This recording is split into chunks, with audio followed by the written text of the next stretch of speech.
नमस्कार दोस्तों, 21 अक्टूबर 2023 के एडिटोरियल और करंट अफेयर्स एनालिसिस में आपका स्वागत है। यहाँ पे 22 लिखा हुआ गलती से, ये एक्चुअली में 21 अक्टूबर है।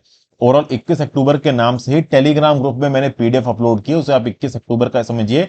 22 अक्टूबर की जो वीडियो है करंट अफेयर्स की, वो विनीत सर ने अपलोड की है और उसकी ओवरऑल पीडीएफ भी टेलीग्राम ग्रुप में मिल चुकी है। ये 21 अक्टूबर वाले एडिटोरियल और करंट अफेयर्स की पीडीएफ है। यहाँ पे इंडिया कनाडा के बायलैटरल रिश्तों को लेकर एक आर्टिकल है। ऑस्ट्रेलिया के अंदर जो इंडिजीनियस आबादी है, इसके लिए यहाँ पे जो अलग से काउंसिल बनाया जा रहा था, एक बॉडी बनाई जा रही थी वॉइस, इसको लेके आर्टिकल है। एक और एडिटोरियल है और उसके साथ 5 करंट की इंपॉर्टेंट न्यूज है। तो ये सब डिटेल में हम लोग यहाँ पे डिस्कस करने वाले हैं। ये पर्टिकुलर पीडीएफ ऑलरेडी आपको टेलीग्राम ग्रुप में अपलोडेड मिलेगी। और इसके साथ साथ बता दूं दोस्तों, मेंटरशिप कोर्स पे हिस्टोरिक डिस्काउंट चल रहा है। इस समय पे 2 कूपन कोड एक्टिव है। एक यहाँ पे आपको दिख रहा है 10% ऑफ का, लेकिन यहाँ पे जस्ट एक और कूपन कोड है लास्ट 15 जो कि लिमिटेड बच्चों के लिए। अगर आप इसको एक्टिव करते हैं तो हिस्टोरिकली यहाँ पे जो दाम है वो कम हो जाएंगे। ओवरऑल कोर्स आपको बहुत ही ज्यादा अफोर्डेबल दाम पे और बहुत ही ज्यादा डिस्काउंटेड दाम पे मिलेगा। ये पर्टिकुलर कूपन कोड केवल मेंटरशिप कोर्स के लिए अवेलेबल है, एथिक्स और वर्ड हिस्ट्री की सीरीज के लिए अवेलेबल नहीं है और कुछ लास्ट बच्चों के लिए अवेलेबल है। तो आप चाहें तो इसको ज्वाइन कर सकते हैं। मेंटरशिप कोर्स में डेली की बेसिस पे वीडियोस अपलोड हो रही हैं आपके लिए प्रॉपर्ली। जैसे कि फॉर एग्जांपल अगर हम कल की बात करें तो कल ही ओवरऑल खालिस्तान के मुद्दे को लेके और डीआरडीओ को लेके 2 वीडियो शाम को अपलोड हुई हैं। जल्दी आज भी 2 से 3 वीडियोस आपके लिए अपलोड होंगी। तो रेगुलरली वीडियोस अपलोड हो रही हैं। इस मेंटरशिप कोर्स को आप आउट कर सकते हैं, अगले साल तक अपलोड होती रहेंगी। ऑलरेडी 100 की क्वांटिटी में मेंटरशिप कोर्स में वीडियोस अवेलेबल है, तो आप चाहें तो उसको आउट कर सकते हैं। टेलीग्राम ग्रुप से पीडीएफ जरूर डाउनलोड कर लीजिए। चलिए आज का पहला एडिटोरियल का आर्टिकल देखते हैं। इंडिया और कनाडा के बीच में जो डिप्लोमेटिक टिफ चल रहा है, ये बढ़ता ही जा रहा है। रिसेंटली क्या हुआ कि मिनिस्ट्री ऑफ एक्सटर्नल अफेयर्स के ऑर्डर के चलते जो कैनेडियन डिप्लोमेट्स थे इंडिया के अंदर, ये 62 से कम होकर 21 पे आ गए। मतलब 41 कैनेडियन डिप्लोमेट्स को इंडिया छोड़ के भागना पड़ गया। अब कनाडा ये जो खालिस्तानी एक्टिविस्ट था हरदीप सिंह निज्जर, इसके मुद्दे को दबने नहीं दे रहा है और ओवरऑल कनाडा इंडिया के ऊपर इल्जाम लगा रहा है कि हाँ भाई, इंडिया एक एग्रेसिव स्टांस ले रहा है, इसलिए बातें यहां पे खराब हो रही हैं। इनफैक्ट अगर आप देखो तो कनाडा की फॉरेन मिनिस्ट्री ने बोला है कि इंडिया ने ये जो 41 डिप्लोमेट्स कनाडा के हटाए हैं, इससे इंडिया ने वियना कन्वेंशन का वायलेशन किया है।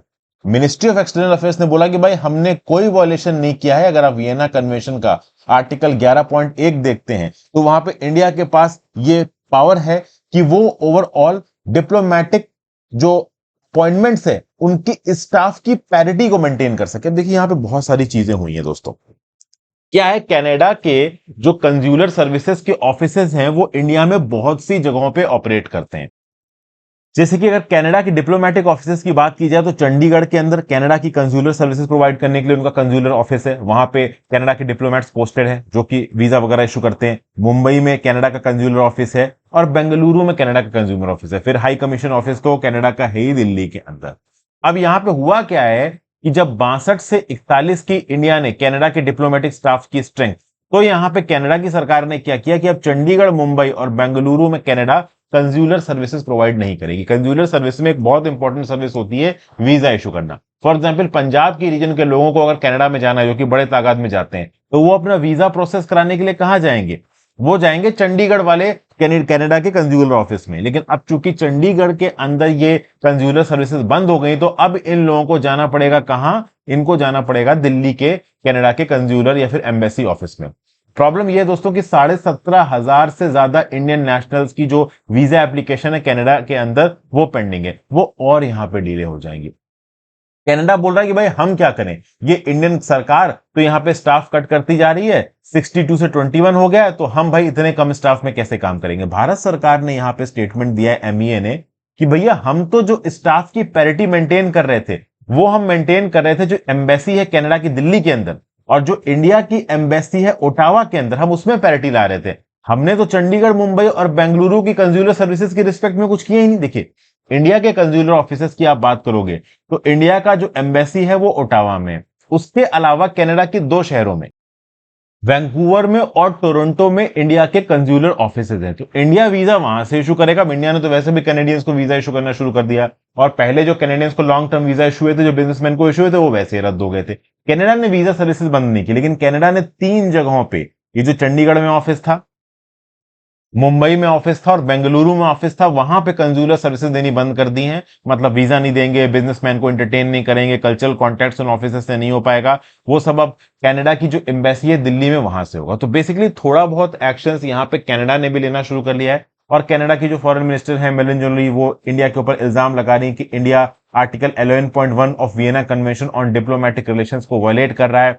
इंडिया बोल रहा है नहीं भाई, इंडियन एम्बेसी का जितना स्टाफ है कनाडा के ओटावा में, उतना ही कनाडा की एम्बेसी का स्टाफ होना चाहिए दिल्ली के अंदर। हम बाकी ओवरऑल कंज्यूमर सर्विसेज को तो टारगेट भी नहीं कर रहे हैं। तो कुल मिला के यहाँ पे हालात गड़बड़ है। 41 डिप्लोमेट्स यहाँ पे कनाडा के निकाले जा चुके हैं। कनाडा ओवरऑल इंटरनेशनल प्लेटफॉर्म पे बोल रहा है कि ऐसा करके इंडिया ने गलत किया है। इंडिया ने बोला कि हम तो पैरिटी लेके आ रहे थे ओटावा में जो इंडिया की एम्बेसी है, और नई दिल्ली में जो कनाडा की एम्बेसी है उसके स्टाफ में। अब चंडीगढ़, बेंगलुरु और मुंबई का तो वैसे भी कुछ नहीं बोल रहे थे। अब ये तो कनाडा ने यूनिलैटरली ओवरऑल अपना मुंबई, बेंगलुरु और चंडीगढ़ का ऑफिस बंद कर दिया है, तो उसमें हम क्या कर सकते हैं। तो बेसिकली हालात बहुत खराब है और कनाडा ओवरऑल खालिस्तानी इशू को लेकर अपने स्टांस को कमजोर नहीं कर रहा है। कनाडा लगातार इंडिया को क्रिटिसाइज कर रहा है, खालिस्तानी इशू के ऊपर इंडिया को ओवरऑल भला बुरा बोल रहा है और बोल रहा है कि हरदीप सिंह निज्जार की किलिंग में लेके भारत सरकार पार्टिसिपेट करे। कनाडा वाले कोई प्रूफ तो दे नहीं पाए और इंडिया को बोल रहे हैं कि तुम पार्टिसिपेट करो। इंडिया वाले तो बोल रहे हैं कि डॉजियर भेजो, बताओ भाई कोई प्रूफ दो। प्रूफ कनाडा के पास कोई वो है नहीं। उसके ऊपर से कनाडा के अंदर हमारे डिप्लोमेट्स को धमकी मिल रही थी, उसके लिए भी कनाडा की सरकार ज्यादा कुछ कर नहीं रही यहाँ पे। तो जो हालात हैं दोनों कंट्रीज के बीच में वो बिगड़ते हुए नजर आ रहे हैं और देखिए जल्दी यहाँ पे सही होने वाले भी नहीं है। इनफैक्ट अगर आप देखो तो जस्ट ये नरेंद्र मोदी जी और जस्टिन ट्रूडो जी की G20 की मीटिंग में मुलाकात हुई। ओवरऑल नेशनल सिक्योरिटी एडवाइजर भी कनाडा के ऑफिशियल से मिल चुके हैं। External affairs minister S Jaishankar साहब कैनेडियन फॉरेन मिनिस्टर मेलिन से मिले थे। यूनाइटेड स्टेट्स में यूएन जनरल असेंबली की जब सेशन चला था तब। तो इतनी मीटिंग्स के बाद भी बायलेटरली इस मुद्दे को इंडिया कनाडा मिलकर सॉर्ट आउट नहीं कर पा रहे। इनफैक्ट कनाडा 5 आइज का मेंबर है और उस 5 आइज के मैकेनिज्म का निगोसिएशन भी प्रॉपर तरीके से कनाडा इंडिया के इशू को सॉर्ट आउट नहीं कर पा रहा है। वो उसकी वजह देखिए, कनाडा में जो जस्टिन ट्रूडो की सरकार है वो बहुत हद तक एंटी इंडिया हो चुकी है। उनके लिए इंडिया एक पॉलिटिकल अपॉर्चुनिज्म बन चुका है और ओवरऑल इस एंटी एजेंडा इंडिया के प्रोपोगेंडा के थ्रू ओवरऑल आगे आने वाले समय में भी वो इलेक्शंस को जीतने की कोशिश करेंगे। तो जब सिर्फ जस्टिन ट्रूडो यहाँ पे प्राइम मिनिस्टर बन के बैठे हैं और गवर्नमेंट लीड कर रहे हैं कनाडा के अंदर, इंडिया कनाडा के रिश्ते बायलेटरली सही हो पाना काफी मुश्किल लग रहा है। फिर भाई ऑस्ट्रेलिया का एक मुद्दा है जिसके बारे में हम यहाँ पे बात करेंगे। ऑस्ट्रेलिया में रिसेंटली एक रेफरेंडम हुआ वॉइस को लेके। वॉइस एक बॉडी है जिसमें मेंबर्स होंगे एबोरिजिनल और टॉरस स्ट्रेट आइलैंडर्स के। देखिए मैं आपको बता दूं, ऑस्ट्रेलिया के अंदर ज्यादातर जो लोग आके सेटल हुए हैं वो बाहर के हैं। ऑस्ट्रेलिया में जमीन पे पहले से जो लोग रह रहे थे उनको आप इंडिजीनियस नेटिव्स बोलते हो ऑस्ट्रेलिया के, उनको आप aboriginal and taurus straight Islanders भी बोलते हो। अब ओवरऑल एक बॉडी यहां पे बनाई जाने की बात की जा रही थी वॉइस नाम की। इस वॉइस नाम की बॉडी में एबोरिजिनल और टॉरस स्ट्रेट आइलैंडर्स की हालत को सही करने के लिए कुछ लोगों को अपॉइंट किया जाएगा और ये वॉइस नाम की बॉडी ऑस्ट्रेलिया की पार्लियामेंट को बताएगी कि आप ये लॉज बनाइए, तब आप ओवरऑल ये जो वल्नरेबल ग्रुप है एबोरिजिनल और टॉरस स्ट्रेट आइलैंडर्स का, इनके लिए कुछ कर पाओगे। अब जब इस बॉडी को बनाए जाने के लिए रेफरेंडम पड़ा ऑस्ट्रेलिया के अंदर, इस रेफरेंडम में 60% लोगों ने इस रेफरेंडम को रिजेक्ट कर दिया। और ओवरऑल ऑस्ट्रेलिया के अंदर जो एक मौका आया था अपने कॉन्स्टिट्यूशन को पिछले 50 सालों में अमेंड करके एक इंक्लूसिव एथोस लाने का, इन आइलैंडर्स के लिए, इन इनहेबिटेंट्स के लिए, इन इंडिजिनस कम्युनिटी के लिए, लोगों के लिए कुछ एक्स्ट्रा आपके लिए अपॉर्चुनिटीज लाने का, उसको यहां पे कनाडा ने मिस कर दिया। देखिए कनाडा के अंदर बहुत से लोग, इनफैक्ट ये जो नेटिव इंडिजिनस कम्युनिटी को बिलोंग करने वाले लोग हैं, उनका भाई ये बोलना है कि इससे क्या है कि ओवरऑल रेशियल प्रोफाइलिंग शुरू हो जाएगी ऑस्ट्रेलिया के अंदर। देखिए क्या 2017 में एक हिस्टोरिक समिट हुआ था इंडिजिनस लोगों का, जिसको बोला गया उलूरू स्टेटमेंट फ्रॉम द हार्ट। मतलब इस समिट में उलूरू स्टेटमेंट फ्रॉम द हार्ट आया और उसने यह बोला कि ट्रीटी होनी चाहिए ऑस्ट्रेलियन सरकार के बीच में और इंडिजिनस कम्युनिटी के लोगों के बीच में, ताकि ओवरऑल हिस्ट्री के रिस्पेक्ट में ट्रुथ सेलिंग हो। इंडिजिनस लोगों के ऊपर आके ऑस्ट्रेलियन जो सेटलर्स थे उन्होंने अत्याचार किए, इसको माना जाए और ओवरऑल उन अत्याचारों को रिड्रेस करने के लिए एक ऐसी बॉडी बनाई जाए वॉइस नाम की, जो कि लॉन्गर टर्म में पार्लियामेंट को बताएगी कि हाँ भाई इंडिजिनस लोगों के साथ इस प्रकार का व्यवहार होना चाहिए। और मार्च 2023 में ये जो नए पिछले साल ऑस्ट्रेलिया के प्राइम मिनिस्टर चुन के आए हैं एंथोनी अल्बनीज साहब, इन्होंने बोला कि भाई हम रेफरेंडम कंडक्ट करेंगे और रेफरेंडम में अप्रूव हो गया तो वॉइस को हम फॉर्मलाइज कर देंगे और वॉइस नाम का एक ग्रुप बना देंगे। लेकिन रेफरेंडम यहां पे रिजेक्ट हो गया। अब अगर ये वॉइस नाम का ग्रुप हो जाता तो जो ग्रेट आइलैंड कॉन्टिनेंट है ऑस्ट्रेलिया का, यहाँ पे वर्ल्ड का ओल्डेस्ट कंटिन्यूअस कल्चर जो इनके इंडिजिनस लोगों का है उसको सेफगार्ड किया जा सकता था, बट इसको यहाँ पे रिजेक्ट कर दिया गया। बहुत सारे लॉ मेकर्स और खुद इंडिजिनस कम्युनिटी के लीडर्स का ये बोलना है कि भैया लॉन्ग टर्म में यहाँ पे रेशियल प्रोफाइलिंग शुरू हो सकती है। लेकिन ऑब्वियसली बात है, कुछ इश्यूज हैं, जैसे कि जो इंडिजिनस ऑस्ट्रेलियंस हैं उनकी बाकी नॉन इंडिजिनस ऑस्ट्रेलियन से लाइफ एक्सपेक्टेंसी कम है, उनके हेल्थ केयर और एजुकेशनल अटेनमेंट्स कम है, उनका इनकार्सरेशन रेट ज्यादा है, मतलब उनको जेल वगैरह में ज्यादा बंद कर दिया जाता है। तो बेसिकली यहाँ पे कहीं ना कहीं ये जो इंडिजिनस ऑस्ट्रेलियंस हैं वो थोड़े बहुत तो डिसएडवांटेज है। तो इस डिसएडवांटेज को दूर करने के लिए ही ये वॉइस नाम का ग्रुप बनाने की कोशिश की जा रही थी, और इसके लिए ऑस्ट्रेलिया के अंदर रेफरेंडम कंडक्ट कराया जा रहा था, लेकिन ये रेफरेंडम यहां पे पास नहीं हो पाता। ठीक है भाई, तो ये सारी बातें ओवरऑल यहां पे बताई जा रही हैं। तो जो नो कैंपेन के एडवोकेट्स हैं जिन्होंने इस रेफरेंडम को रिजेक्ट किया, इनका क्या बोलना है? और इस नो कैंपेन वाले लोगों में इंडिजीनियस कम्युनिटी के भी कुछ प्रोमिनेंट मेंबर्स हैं। इनका बोलना है कि भाई देखिए, पार्लियामेंट के अंदर ऑलरेडी 4.8% लोग जो इलेक्ट होकर आए हैं वो इंडिजीनियस कम्युनिटी के। इंडिजीनियस आबादी का जो प्रोपोर्शन है ऑस्ट्रेलिया की पॉपुलेशन में, उससे ज्यादा तो इनका रिप्रेजेंटेशन है पार्लियामेंट के अंदर। ऑलरेडी एक फेयर अमाउंट ऑफ रिप्रेजेंटेशन है इन लोगों के पास। उसके बाद इनके लिए आप एक अलग से वॉइस बॉडी बना दो जो कि इनसे रिलेटेड नियम कानूनों के बारे में पार्लियामेंट को बनाएगी, तो इससे क्या है, एक बहुत एक्स्ट्रा एज मिल जाती है इन इंडिजीनियस लोगों को। इसके बेसिस पे रेशियल प्रोफाइलिंग शुरू हो जाएगी और इन इंडिजीनियस लोगों को एक बहुत बड़ा अनड्यू बेनिफिट मिलेगा। लेकिन भाई देखिए, कहीं ना कहीं पास्ट में इन इंडिजीनियस लोगों के अगेंस्ट डिस्क्रिमिनेशन हुआ है, अत्याचार हुआ है, इसलिए आज की डेट में educational levels, health levels in particular community से कम है, इनकी लाइफ एक्सपेक्टेंसी यहां पे कम है। तो अगर वॉइस के थ्रू एक बाइंडिंग ट्रीटी बनाई जाती जहां पे ऑस्ट्रेलिया अपने प्रो इंडिजीनियस इंटेंशन को दिखाता और उसके लॉ मेकर्स ऐसा दिखाते, तो लॉन्ग टर्म में जो लाइफ प्रोस्पेक्टर्स हैं और डेवलपमेंटल इंडिकेटर्स हैं इंडिजीनियस आबादी के, उनको बाकी ऑस्ट्रेलियंस के एट पार लेके आ पाते। तब होती real socio economic progress Australia की, क्योंकि उनके इंडिजीनियस लोगों की प्रोग्रेस एक्चुअली में ऑस्ट्रेलिया की प्रोग्रेस है। तो बेसिकली ऑस्ट्रेलिया ने अपने कॉलोनियल पास से हट के प्रोग्रेस दिखाने के लिए जो वॉइस नाम का ग्रुप स्टैब्लिश करना था वो ना स्टैब्लिश करके एक रिग्रेसिव स्टेप लिया है। जितना जल्दी हो जाए रेफरेंडम से स्टैब्लिश हो जाए उतना बढ़िया रहेगा ऑस्ट्रेलिया के लिए भी, उसकी इंटरनेशनल इमेज के लिए भी और उसकी इंक्लूसिविटी के फैक्टर। ठीक है भाई, ये था यहाँ पे। अब आ जाते हैं not just a case about improving investigation. RK Vij साहब ने आर्टिकल को लिखा है, ओवरऑल इन्वेस्टिगेशन के अंदर जो कुछ फ्लॉज होते हैं उनके बारे में यहाँ पे बात कर रहे हैं और सुप्रीम कोर्ट के कुछ कंफ्लिक्टिंग जजमेंट्स को कोट कर रहे हैं। देखिए क्या है, रिसेंटली सुप्रीम कोर्ट ने Rajesh and ANR versus state of Madhya Pradesh में 3 एक्यूज्ड पर्संस के कन्विक्शन को सेटिस्फाइड कर दिया। उनको कन्विक्ट किया गया था हाई कोर्ट के द्वारा मर्डर और रिलेटेड ऑफेंसेस में, लेकिन उसमें कन्विक्टेड नहीं माना गया इन लोगों को। इनके कन्विक्शन को सेटिस्फाइड कर दिया किसने? Supreme court. अब देखिए, यहां पे कई बार क्या होता है दोस्तों, मैं आपको बता दूं, अब आप प्रिपरेशन स्टेज में तो आपको इतना पता नहीं, कल की डेट में आप आईआरएस आईपीएस बनोगे, आईएएस बनोगे, तब आपको ज्यादा पता चलेगा। कई बार क्या होता है कि जब केसेस चलते हैं ना कोर्ट में, तो प्रोसीजरल फ्लॉ के बेसिस पे ओवरऑल केस को डिसमिस कर देती है कोर्ट। जैसे फॉर एग्जांपल, जब आपने किसी पर्टिकुलर पर्सन को, आप एक पुलिस ऑफिसर हो, आईपीएस हो, आपने किसी पर्टिकुलर क्रिमिनल को अरेस्ट कर लिया। अब अरेस्ट करते समय की कुछ फॉर्मेलिटीज होती हैं, जैसे कि आपको अरेस्ट का पंचनामा बनाना है, उस अरेस्ट को देखने वाले 2 विटनेसेस होने चाहिए, उस अरेस्ट से पहले जो बंदा अरेस्ट हो रहा है उसको ग्राउंड्स ऑफ अरेस्ट बताने पड़ेंगे, उसके फैमिली मेंबर्स को बताने पड़ेगा। ऐसी बहुत सी प्रोसीजरल फॉर्मेलिटीज होती हैं।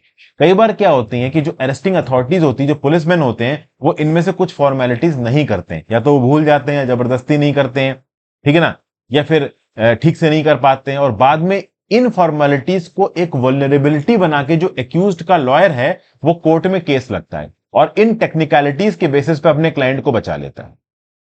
तो यहां पे सुप्रीम कोर्ट ने क्या बोला है कि भाई देखिए, इन्वेस्टिगेशन में इलीगैलिटीज के चलते एक्चुअली में जो क्रिमिनल है वो बचना नहीं चाहिए, और जो Justice Malimath Committee on reforms on the criminal justice system है और जो ऑब्जर्वेशन है लॉ कमीशन ऑफ इंडिया की रिपोर्ट नंबर 239 में, इसको मानना यहां पे जरूरी है। बेसिकली यहां पे बात हो रही है section 27 of the Indian Evidence Act की। Section 27 of the Indian Evidence Act क्या करता है? इट लेज डाउन कंडीशंस और the admissibility of any fact discovered in consequence of information received from a person accused of any offense in the custody of a police officer। भाई देखिए क्या है, एक particular individual को police ने arrest कर लिया। पुलिस में अरेस्ट होने के बाद वो जेल के अंदर बंद है। अब जेल के अंदर बंद है, पुलिस अपनी चार्जशीट फाइल करेगी, इस पर्टिकुलर इंडिविजुअल के ऊपर इल्जाम लगाएगी कि भाई इसने ये गड़बड़ किया है, ये गड़बड़ किया है, ठीक है भाई।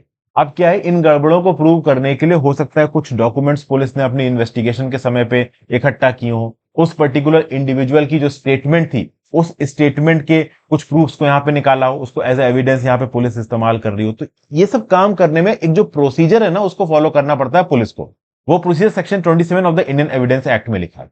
अब यहाँ पे एक बड़ा फ्लॉ ये है दोस्तों कि ओवरऑल एक इंडिविजुअल पुलिस की कस्टडी में है, ये कब डिसाइड होगा? ये तब डिसाइड होगा जब वो पर्टिकुलर पर्सन पुलिस द्वारा अरेस्ट कर लिया गया है, या ये तब डिसाइड होगा जब वो पर्टिकुलर पर्सन पुलिस की निगरानी में आ गया है। जैसे फॉर एग्जांपल मैं आपको बताता हूं, मान लीजिए आप पुलिस ऑफिसर हो और पुलिस ऑफिसर में आपके डिस्ट्रिक्ट में एक मर्डर होता है या कोई एक सीरियस ऑफेंस हो जाता है। उस केस में आपके बहुत सारे मुखबिर होंगे, ठीक है ना, वो आपको बताएंगे कि साहब ये आदमी गड़बड़ कर सकता है। तो आप क्या करोगे? अपने किसी इंस्पेक्टर को या सीनियर इंस्पेक्टर को या कांस्टेबल को, आप सब इंस्पेक्टर को उस पर्टिकुलर आदमी के पीछे लगा दोगे कि आओ जाओ यार उसको देखो, ध्यान से मॉनिटर करो, वो गड़बड़ लग रहा है मेरे को, वो हो सकता है कैदी हो। आपने लगा दिया। अब आपके सब इंस्पेक्टर ने आपको रिपोर्ट किया कि साहब गड़बड़ तो देखो लग रही है, हो सकता है काम गड़बड़ हो, इसने ऐसा किया, इसने ऐसा किया। ये सारे फैक्ट्स आपने इकट्ठे किए। इस फैक्ट्स के बेसिस पे आपने ओवरऑल उस पर्टिकुलर इंडिविजुअल को अरेस्ट कर लिया।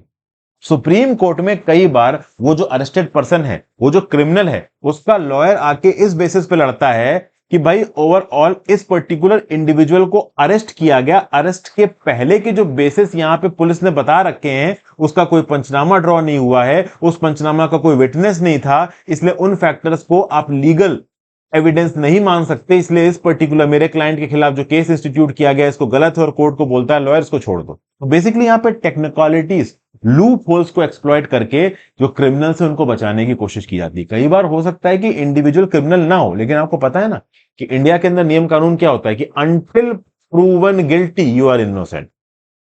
अब क्या होता है कि इस पर्टिकुलर फैक्ट को कभी कभी क्रिमिनल्स मिसयूज कर लेते हैं अपने आप को बचाने के लिए, टेक्निकलिटी की बेसिस पे वो अपने आप को बचाने की कोशिश करते हैं। तो सुप्रीम कोर्ट में कई बार इस बात को लेकर बहस चली है कि भाई ओवरऑल एक इंडिविजुअल पुलिस की कस्टडी में कब आया, जब वो अरेस्ट हुआ या फिर पुलिस जब से उसके ऊपर नजर रख रही थी। तो अब देखिए, आर ई मान सिंह 1959 केस में सुप्रीम कोर्ट ने बोला कि कस्टडी का मतलब ये नहीं है कि डिटेंशन है या कन्फाइनमेंट है। बेसिकली सबमिशन टू कस्टडी का मतलब यह भी हो सकता है कि जब एक पर्टिकुलर इंडिविजुअल को एक आदमी की मूवमेंट के ऊपर शक हो और वो उस मूवमेंट को ट्रैक कर रही हो, उसके पीछे पुलिस लगी हुई हो, वो देख रही हो कि क्या कर रही है ये इंडिविजुअल, तब भी ओवरऑल ये माना जाएगा कि हाँ भाई सेक्शन 27 में वो कस्टडी में आ जाएगा पुलिस के, क्योंकि पुलिस की कंटिन्यूस निगरानी है। समझ गए? In Chhotelal versus state of UP 1954 में सुप्रीम कोर्ट ने और बहुत सारे केसों में सुप्रीम कोर्ट ने क्या बोला कि an accused is in police custody within the meaning of the section when he is under surveillance of the police and cannot break away from the company। ठीक है भाई, तो क्या मतलब हो गया? कुछ केसेस में पुलिस क्या बोल रही है कि जब पुलिस का सर्वेलेंस चल रहा है एक पर्टिकुलर इंडिविजुअल के ऊपर, तब भी उस पर्टिकुलर इंडिविजुअल को पुलिस की कस्टडी में माना जाएगा।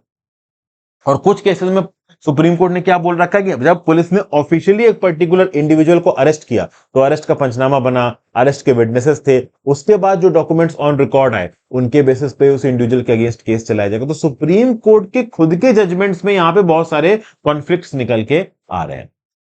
जैसे कि फॉर एग्जांपल सुप्रीम कोर्ट ने state of UP versus Deoman Upadhyay 1960 में क्या बोला कि जो एक्सप्रेशन है एक्यूज्ड ऑफ एनी ऑफेंस, ये डिस्क्रिप्टिव है ऑफ द पर्सन जिसके अगेंस्ट कुछ एविडेंस मिला है, कुछ इंफॉर्मेशन उस पर्टिकुलर इंडिविजुअल ने दी हो सकता है, उसको उसके अगेंस्ट एज एन एविडेंस इस्तेमाल किया जा रहा हो। अब ये इंफॉर्मेशन एक स्टेटमेंट हो सकता है, उसके पास से मिला हुआ कोई डॉक्यूमेंट हो सकता है। अब ये डॉक्यूमेंट कब मिला? उस डॉक्यूमेंट को पुलिस ने किस पर्टिकुलर पंचनामा के अंदर जब्त किया, जब जब्त किया तो वहां पे कोई इंडिपेंडेंट विटनेस था कि नहीं था, उन विटनेसेस का नाम एफआईआर में था कि नहीं था। ये सारे बहुत सी टेक्निकलिटीज हैं, लूप होल्स हैं, जिनको एक्सप्लॉइट करते हैं एक्यूज्ड के लॉयर, और section 27 of the Indian Evidence act को कोट करके उस पर्टिकुलर कैदी को बचा लेते हैं। कई बार सेक्शन 100 क्लॉज 4 और section 100 clause 5 of the code of criminal procedure का हवाला देके सर्च और सीजर के समय पे क्लोज्ड पेस में, जहां पे कोई भी पंचनामा ड्रॉ नहीं किया गया या पंचनामा ड्रॉ किया गया किसी विटनेस के एब्सेंस में, इन प्रोसीजरल इरेगुलरिटीज का इस्तेमाल करके ओवरऑल एक इंडिविजुअल जिसने सच में क्राइम किया वो अपने आप को बचा ले जाता है।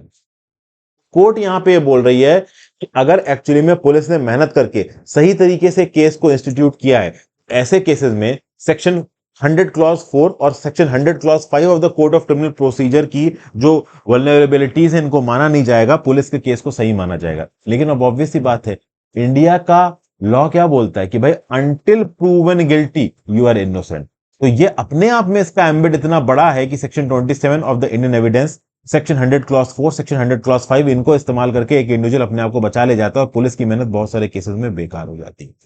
इसको सही करने का सबसे बेस्ट तरीका क्या है? आरके विज साहब बोल रहे हैं कि इसको सही करने का सबसे बेस्ट तरीका यह है कि पुलिस की सर्विसेज में जो शॉर्टफॉल है स्टाफ का, उसका कम करो, और आप पुलिस में लॉ एंड ऑर्डर संभालने वाले को, इन्वेस्टिगेशन करने वाले को, इनको अलग कर दो। अब ये बहुत बड़ी बात है दोस्तों, लॉ एंड ऑर्डर का स्टाफ अलग, इन्वेस्टिगेशन का स्टाफ अलग। जैसे फॉर एग्जांपल दोस्तों, मैं आपको एग्जांपल देता हूं फाइनेंशियल क्राइम्स का। अब फाइनेंशियल क्राइम्स बहुत प्रकार के होते हैं। कोई इंसान जीएसटी की चोरी कर रहा हो, कोई इंसान इनकम टैक्स की चोरी कर रहा हो सकता है कोई इंसान कस्टम ड्यूटी की चोरी कर रहा हो। तो ऐसे केसेस में क्या होगा कि जीएसटी के लॉ को इंप्लीमेंट करना, इनकम टैक्स के लॉ को इंप्लीमेंट करना, कस्टम्स के लॉ को इंप्लीमेंट करने के लिए अलग अलग बॉडीज बनी हुई, कस्टम्स के लिए और जीएसटी के लिए बना हुआ central board of indirect taxes and customs, direct taxes income tax के लिए बना हुआ central board of direct taxes. इसके अंदर प्रॉपर बॉडी है, जीएसटी डिपार्टमेंट है, इनकम टैक्स डिपार्टमेंट है, कस्टम्स डिपार्टमेंट है। वो ओवरऑल लॉ एंड ऑर्डर को मेंटेन करते हैं कस्टम्स के नियम कानून को लेकर। लेकिन जब इंटेलिजेंस की बात आती है, तब इंटेलिजेंस में जीएसटी में एक अलग विंग है, directorate general of GST intelligence, ठीक है ना। कस्टम्स में एक अलग विंग है इन्वेस्टिगेशन की, ठीक है ना। इनकी एसआईबी होती है, सीआईयू होती हैं, अलग अलग इन्वेस्टिगेशन विंग होती हैं। इनकम टैक्स का अपना अलग इन्वेस्टिगेशन, और इनकी भी एक बहुत बड़ी एजेंसी है, बाप एजेंसी, जिसको आप बोलते हो डायरेक्टरेट ऑफ रेवेन्यू इंटेलिजेंस। तो बेसिकली फाइनेंशियल इंटेलिजेंस के फील्ड में हमने एक अलग ही इंटेलिजेंस की आप कह लो एजेंसी बना रखी है। तो जो रेगुलर डिपार्टमेंट है वो अपना रेगुलर काम कर रहे हैं और इंटेलिजेंस वाले अलग काम कर रहे हैं। वही काम यहां पे आरके विज साहब पुलिस में करने को बोल रहे हैं। तो section 27 of the Indian Evidence act में जो प्रोसीजरल फ्लॉज छूट जाते हैं, section 100 clause 4 and 100 clause 5 of the CrPC criminal procedure code में जो फ्लॉज छूट जाते हैं, इन फ्लॉज को फुलफिल करके काम करने के लिए पुलिस के अंदर लॉ एंड ऑर्डर संभालने वाले अलग होने चाहिए और इन्वेस्टिगेशन करने वाले अलग होने चाहिए। और यही चीज लॉ कमीशन ऑफ इंडिया ने अपनी रिपोर्ट नंबर 239 में लिखा था। समझ गए बात? तो भैया ओवरऑल एक्सपीडिशियस इन्वेस्टिगेशन करना और ट्रायल करना क्रिमिनल केसेस का, ये तब ज्यादा सही बैठेगा अगर ओवरऑल जो इन्वेस्टिगेशन करने वाला स्टाफ है वो अलग है और जो आपका लॉ एंड ऑर्डर संभालने वाला जो स्टाफ है वो यहां पे अलग है। समझ गया बात को? तो ये चीज ओवरऑल यहां पे बोली जा रही है। इस रिस्पेक्ट में बहुत सारी राज्य की सरकारें इसके साथ वाक्या भी रखती हैं। 17 राज्य की सरकारों ने अब तक मेजर्स ले लिए जिसके चलते वो अपनी इन्वेस्टिगेटिव एजेंसी को, लॉ एंड ऑर्डर फंक्शंस को अलग रखना चाहते हैं। 9 स्टेट्स में इनका जो इंप्लीमेंटेशन है वो गुड और सेटिस्फैक्टरी है। 20 स्टेट्स में एवरेज और पुअर है। एवरेज और पुअर वहां पे ज्यादा है जहां पे ओवरऑल स्टाफ की भारी कमी है, क्योंकि जब स्टाफ की कमी है तो क्या इन्वेस्टिगेशन में आप दोगे, क्या ऑर्डर में दोगे जहां पे ओवरऑल स्टाफ कम है। जो लॉ एंड ऑर्डर देख रहा है वही इन्वेस्टिगेशन देख रहा है। अब इन्वेस्टिगेशन की जो निटी-ग्रिटीज होते हैं, लॉ एंड ऑर्डर जो डेली के बेसिस पे देख रहा है वो उतनी प्रॉपर तरीके से फॉलो कर नहीं पाता है, और जब वो फॉलो कर नहीं पाता है तो कहीं पंचनामे में कमी छूट गई, कहीं विटनेस के साइन लेना छूट गए। और जब ये प्रोसीजरल डिफिकल्टीज को कोर्ट में जज के सामने रखा जाता है तो जज ओवरऑल बेल पिटीशन को एग्री कर देता है, यहाँ पे क्रिमिनल को छोड़ देता है और फिर उसको इन्वेस्टिगेटिंग डिपार्टमेंट की पुलिस डिपार्टमेंट में थू थू होती है। तो ये सब चीजें हम आगे ओवरऑल इग्नोर करवा सकते हैं, सॉर्ट आउट करवा सकते हैं। क्लियर हो गई चीज? मेंटरशिप कोर्स के बारे में शुरू में आपको बता ही चुका हूं, और जो डिप्लोमेटिक नॉर्म्स इंडिया कनाडा के हैं वो मैं आपको बता ही चुका हूं। आगे चलते हैं। Calcutta high court says every female adolescent should control sexual अर्ज। अब भैया ये अपने आप में अलग चीज है। कलकत्ता हाईकोर्ट बोल रहा है फीमेल्स को कि सेक्सुअल अर्ज कंट्रोल करो। क्या हुआ? कलकत्ता हाईकोर्ट में एक केस पहुंचा, वहां पे ओवरऑल 16 साल के एडोलेसेंट इन्वॉल्व थे। एक फीमेल एडोलेसेंट का चक्कर चल रहा था अपने ही ओवरऑल मैटरनल अंकल के साथ, और दोनों ही यहाँ पे एडोलेसेंट थे। तो basically protection of children from sexual offences act के अंदर यहाँ पे मेल के अगेंस्ट केस चलाया गया। केस कलकत्ता हाईकोर्ट में पहुंचा और कलकत्ता हाईकोर्ट ने यहाँ पे कन्विक्शन जो था उसको सेट असाइड कर दिया। बोला कि भैया यहाँ पे तो ओवरऑल एक कंसेंशुअल सेक्स का आप कह लो इवेंट है, तो यहाँ पे कोई एक्सप्लॉयटेटिव फैक्टर नहीं है, तो पॉक्सो के अंदर यहाँ पे दूसरे मेल एडोलेसेंट के ऊपर केस चलाना सही नहीं होगा। तो जो बेंच बैठी थी जस्टिस, तो जो जस्टिस साहब हैं चित्ता रंजन दास साहब और पार्था सारथी सेन साहब, ये यहाँ पे क्या बोल रहे हैं कि भाई case should not be treated as a president. मतलब बेसिकली इन्होंने यहाँ पे जो एडोलेसेंट थे उन एडोलेसेंट्स में देखिए एक मेल एक फीमेल दोनों एडोलेसेंट्स, अब मेल एडोलेसेंट के अगेंस्ट जो केस इनिशिएट हुआ था पॉक्सो में उसको यहाँ पे इन्होंने सेट असाइड कर दी। अब देखो यहाँ पे कुछ मॉरल बात बोल रहे हैं कलकत्ता हाईकोर्ट के जस्टिस। ये क्या बोल रहे हैं कि भाई it is the duty obligation of every female adolescent, मतलब हर फीमेल एडोलेसेंट, मतलब जो 14 से 18 साल की लड़कियां होती, खासकर जो 16 से 18 साल की एज ग्रुप में आती हैं, वो अपनी बॉडी की इंटीग्रिटी को प्रोटेक्ट करके रखें, अपनी डिग्निटी और सेल्फ वर्थ को प्रोटेक्ट करके रखें, अपना ओवरऑल डेवलपमेंट करें, अपने सेल्फ ट्रांसेंडिंग जेंडर बैरियर्स को पार करें, और सबसे खास बात, अपने सेक्सुअल अर्ज और डिजायर को कंट्रोल करें। 2 मिनट के लिए आराम के सेक्सुअल प्लेजर के लिए ओवरऑल सोसाइटी के सामने लूजर ना बने। बहुत सारे लोग जुडिशरी के इस पर्टिकुलर इंटरप्रिटेशन को कुछ हद तक गड़बड़ भी बोल सकते हैं। बेसिकली यहां पे ये 16 से 18 साल की लड़कियों को हाई कोर्ट के जस्टिस ये बता रहे हैं, आप अपनी ऑटोनॉमी ऑफ बॉडी और अपनी प्राइवेसी को प्रोटेक्ट करके रखें। वहीं पे मेल एडोलेसेंट के लिए यहां पे क्या बोल रहे हैं कि भैया मेल एडोलेसेंट्स को रिस्पेक्ट करना चाहिए, efforts and duties of a young girl और वुमेन, और उसको खुद ट्रेन करना चाहिए अपने दिमाग में कि वो एक वुमेन को रिस्पेक्ट करे, उसकी सेल्फ वर्थ को रिस्पेक्ट करे, उसकी डिग्निटी और प्राइवेसी को रिस्पेक्ट करे, और right to autonomy of her body को रिस्पेक्ट करे। अब मेल के लिए यहां पे जो कुछ भी बोला है चीफ जस्टिस साहब ने कलकत्ता हाई कोर्ट के, उसमें कहीं से भी ये नहीं बोल रहा है कि ये आप भाई सेक्स में एंगेज मत करो। ओवरऑल कहीं ना कहीं इन पर्टिकुलर स्टेटमेंट्स में लड़की को यहां पे एक पर्टिकुलर जज बोलते हुए नजर आ रहे हैं कि आप अपनी सेक्सुअल डिजायर को कंट्रोल करिए।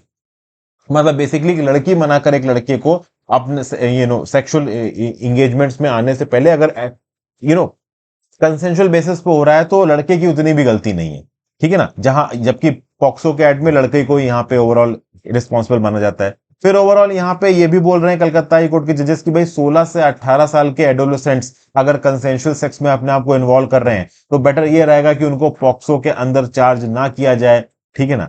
तो ये सब चीजें हैं। फिर कोर्ट यहाँ पे स्ट्रेस कर रहा है कि पेरेंटल गाइडेंस होनी चाहिए एडोलेसेंट्स के लिए, प्रॉपर सेक्स एजुकेशन मिलनी चाहिए यहाँ पे बच्चों को रिप्रोडक्टिव हेल्थ और हाइजीन के बारे में बताना चाहिए, और ये सब स्कूल के करिकुलम में आना चाहिए। और रिसेंटली ये जो एक फिल्म भी आई है जिसमें अभिषेक त्रिपाठी हैं और आपके अक्षय कुमार हैं, उसमें बेसिकली सेक्स एजुकेशन पे फोकस भी किया गया है। काफी अच्छी मूवी लगी मेरे को, तो आप भी देखिएगा उसको।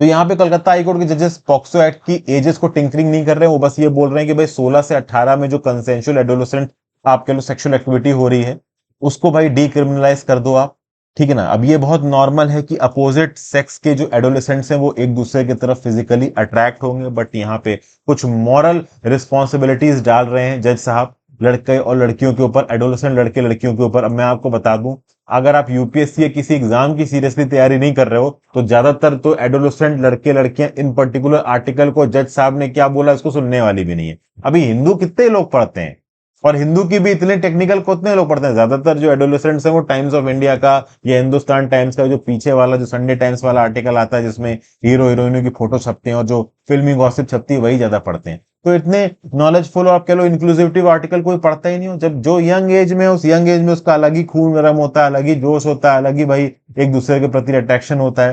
तो बेसिकली जज साहब यहाँ पे जो कुछ भी बातों में बोल रहे हैं, ये कोई सुनने भी वाला है एडोलेसेंट ये पता नहीं, बट ठीक है, ये जो कुछ भी बोल रहे हैं ये रिस्ट्रेंट एक्सरसाइज करने को बोल रहे हैं एडोलेसेंट लड़के और लड़कियों को।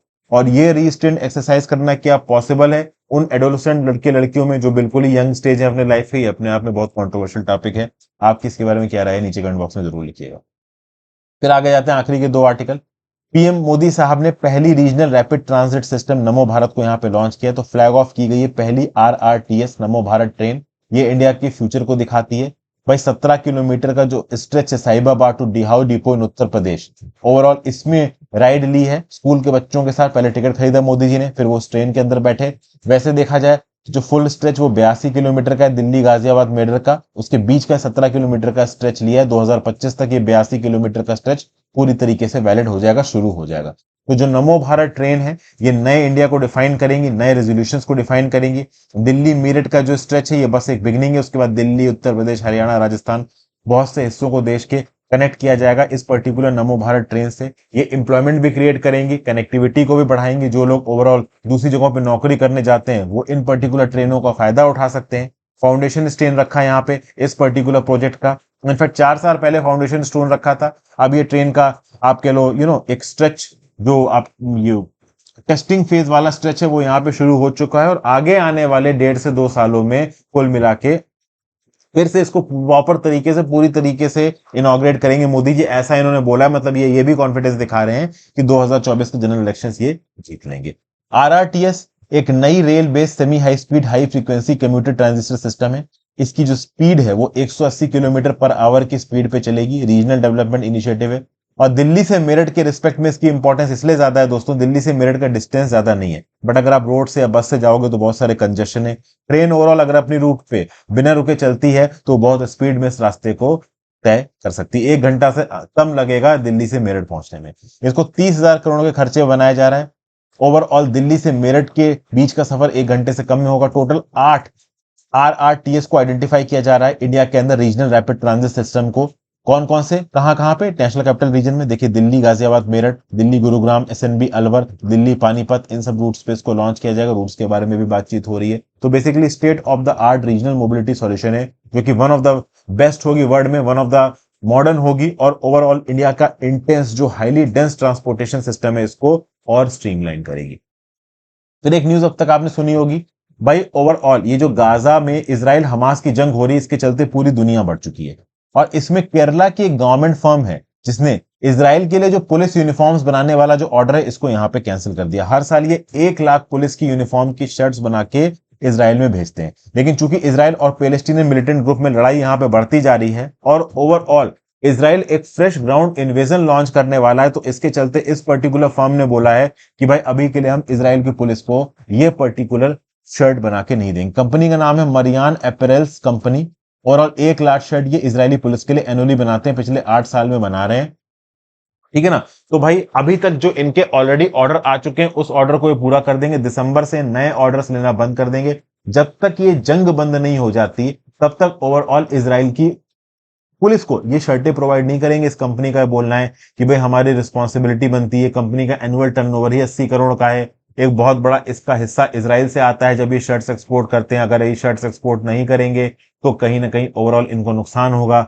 6,000 वुमेन ओवरऑल इस पर्टिकुलर कंपनी में काम करती हैं। हजारों की तादाद में जॉब्स जा सकती हैं इजराइल के इस ऑर्डर जाने से, बट फिर भी अपनी रिस्पॉन्सिबिलिटी के अंदर इस पर्टिकुलर फर्म ने ओवरऑल इजराइल की पुलिस को शर्ट देना मना कर दिया है। तो कॉर्पोरेट अकाउंटेबिलिटी वाली बात आ गई। जिस प्रकार से रशिया यूक्रेन वॉर की जंग में यूक्रेन का सपोर्ट करने के लिए बहुत सी यूएस कंपनीज ने रशिया की धरती पर ऑपरेट करना बंद कर दिया था, वो खैर मजबूरी में बंद किया था क्योंकि सैंक्शंस लगे थे। यहाँ पे यूनिलैटरली बहुत सी कंपनीज अब इजराइल के साथ बिजनेस करना बंद करने की शुरुआत कम कर रही है। आपकी क्या राय है नीचे कमेंट बॉक्स में जरूर बताइए। तो यहाँ पे लेक्चर खत्म होता है दोस्तों। मेंटरशिप कोर्स चाहे तो जरूर ज्वाइन कर लीजिए। यहाँ पे जो प्राइसेस दिख रहे हैं इस प्राइसेस से बहुत कम हो चुके हैं प्राइसेस। शुरुआत में मैंने आपको बताया है इस मेंटरशिप कोर्स में बहुत सारी यूजफुल और इंक्विजिटिव वीडियोस आपकी पढ़ाई के पर्सपेक्टिव से आपको मिल जाएंगी। तो do join the course. Have a great day friends, goodbye. ध्यान रखिए ओवरऑल कुछ समय के लिए और कुछ लिमिटेड स्टूडेंट्स के लिए ये जो ओवरऑल लास्ट 15 वाला कूपन कोड है वो एक्टिव है। इस लास्ट 15 कूपन कोड को इस्तेमाल करके आप हैवी डिस्काउंट्स ले सकते हैं अभी के लिए। Have a great day friends.